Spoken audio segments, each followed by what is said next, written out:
BNP চাঁদাবাজের দলে পরিণত হয়েছে। চাঁদাবাজ আর মাফিয়াদের শেল্টার দিচ্ছে তারা। জুলাই পদযাত্রার 14তম দিনে পটুয়াখালীতে এক পথসভায় এই মন্তব্য করেছেন এনসিপির আহ্বায়ক নাহিদ ইসলাম।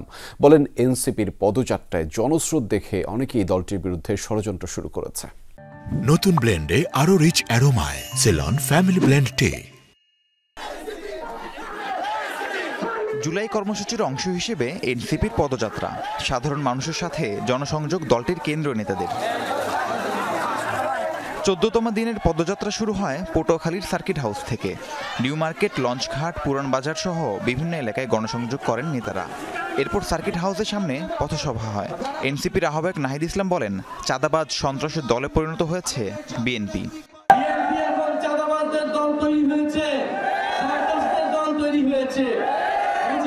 নতুন পাহাড়দার হিসেবে আবির্ভূত হয়েছে।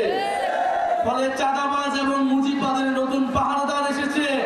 সেই পাহাড়দারকেও আপনাদেরকে প্রতিহত করতে হবে।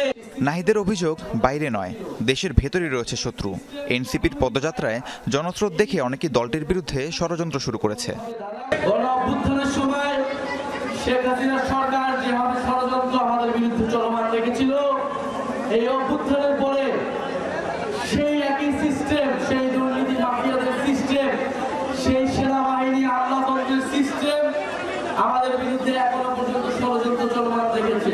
এ সময় দলের দক্ষিণাঞ্চলের মুখ্য সংগঠক হাসনাত আব্দুল্লাহ জানান, 3 আগস্ট শহীদ মিনার থেকে ঘোষণা করা হবে এনসিপির ইশতেহার।